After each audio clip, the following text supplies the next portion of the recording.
नमस्कार, आप देख रहे हैं न्यूज 24। आपके साथ मैं हूं पूजा। दोस्ती में धोखा, जल्द अमीर बनने की चाहत और एक संगीन गुनाह। जुर्म की ये दास्तान किसी को भी हिलाकर रख देगी। जी हां, आगरा से एक कारोबारी का जवान बेटा लापता हुआ। उसकी गुमशुदगी की शिकायत दर्ज हुई, लेकिन 6 दिन बाद जब पुलिस ने खुलासा किया तो हर कोई हैरान रह गया, क्योंकि कारोबारी के बेटे को साजिश के तहत अगवा किया गया था, फिर उसका कत्ल किया गया और उसकी लाश का अंतिम संस्कार कर दिया गया और इस संगीन गुनाह को अंजाम दिया गया 2 करोड़ रुपयों के लिए।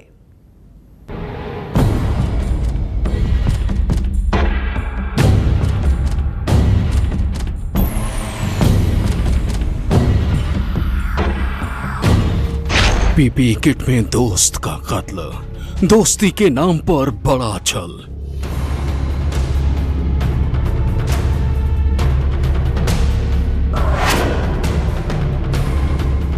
दोस्त क्यों बन गया हत्यारा, अपने ही दोस्त को क्यों मारा?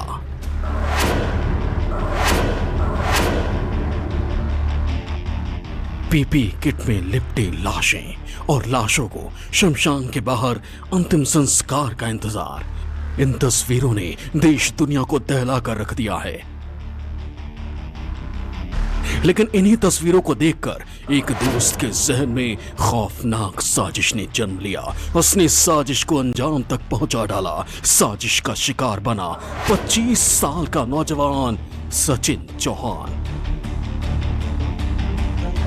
सचिन चौहान आगरा के कोल्ड स्टोरेज कारोबारी सुरेश चौहान का इकलौता बेटा था, जिसे पहले अगवा किया गया और फिर उसकी हत्या कर दी गई। और गुनाह का ताना बाना सुमित आसवानी नाम के शख्स ने बुना। हैरानी ये कि सुमित आसवानी नाम का ये शख्स कोई अनजान नहीं है, बल्कि सचिन चौहान का खास दोस्त था।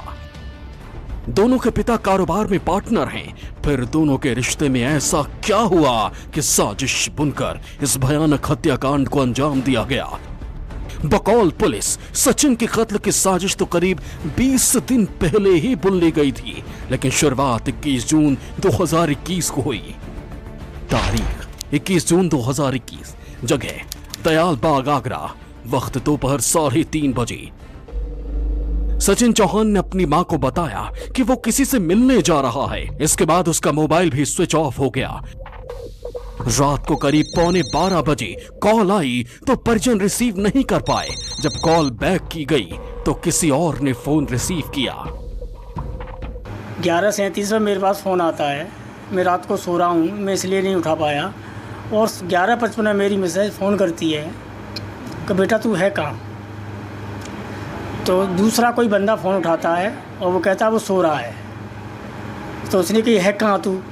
ये नोएडा है। तो मैसेज कहती है कि नोएडा कैसे पहुंच गया। सामने से बंदा कहता है कि नोएडा, ये आपको मालूम होना चाहिए आपका बच्चा कहाँ कैसे पहुंच गया नोएडा में। उसके बाद उसने फ़ोन काट दिया, बंद कर दिया। अगले दिन यानी 22 जून को परिवार ने न्यू आगरा थाने में शिकायत दर्ज कराई। मामला शहर के बड़े कारोबारी के बेटे के लापता होने का था, लिहाजा बिना देर किए पुलिस ने कार्रवाई शुरू की। इसी के बाद रविवार को पुलिस को बड़ी कामयाबी मिली जब 5 आरोपियों को गिरफ्तार किया गया। जिन 5 लोगों को पुलिस ने गिरफ्तार किया, उसमें कत्ल का मास्टरमाइंड सुमित आसवानी को बताया गया। इसके अलावा सचिन के ही परिवार का सदस्य हर्ष चौहान भी इस साजिश का हिस्सा था। बकौल पुलिस, साजिश के तहत 21 जून को पहले सचिन चौहान को फोन करके बुलाया गया और फिर उसे एक पुराने वाटर प्लांट में लेकर गए। सचिन को घर से बुलाकर वाटर प्लांट लेकर गए। यहां आरोपियों ने सचिन चौहान को शराब पिलाई, फिर सचिन के मुंह पर लेमिनेशन प्लास्टिक बांध दी। दम घुटने की वजह से सचिन चौहान की मौत हो गई। सुमित आसवानी और उनका साथियों लोग ने मिलके उसका सचिन का अपने आप बुलाया, ले गया, घर से ले गया उन लोग। वहाँ जाके न्यू आगरा थाना क्षेत्र में एक अकोना वाटर प्लांट है, वहाँ ले जाके उनके साथ उन लोगों ने दारू पिया। दारू पीने के बाद उनका वहाँ पे सफोकेशन एस्पेक्सिया कराने के लिए उसका पूरा सिर पे लेमिनेशन पेपर से कवर किया। उसके बाद कवर करके उसका हत्या कराया।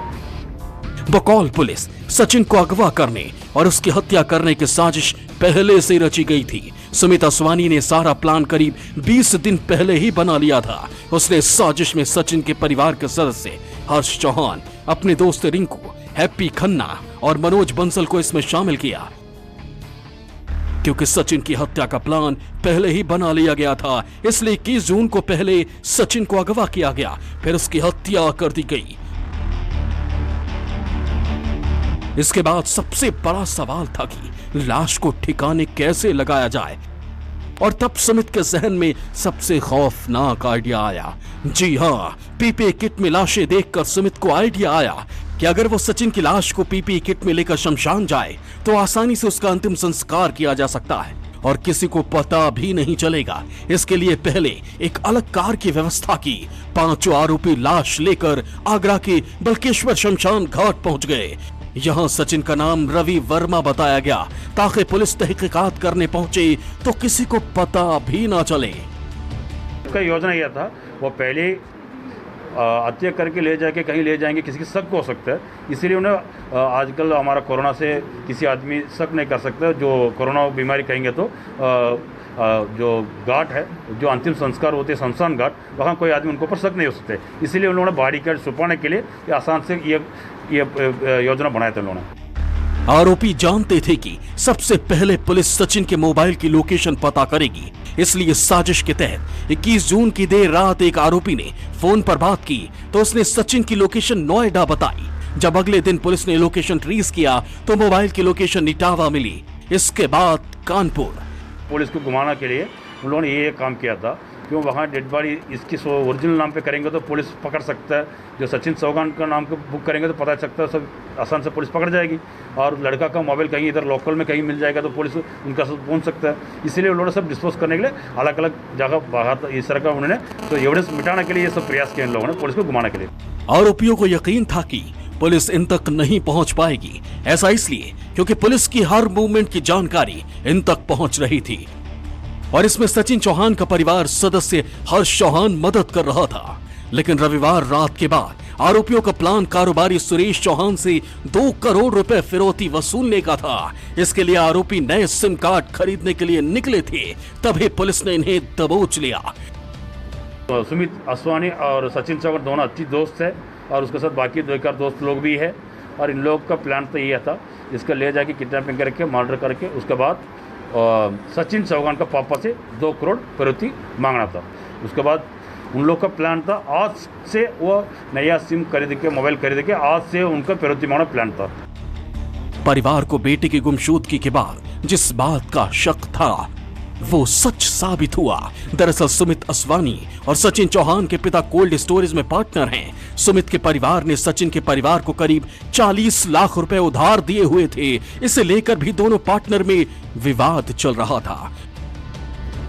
उससे पैसे देने कितने?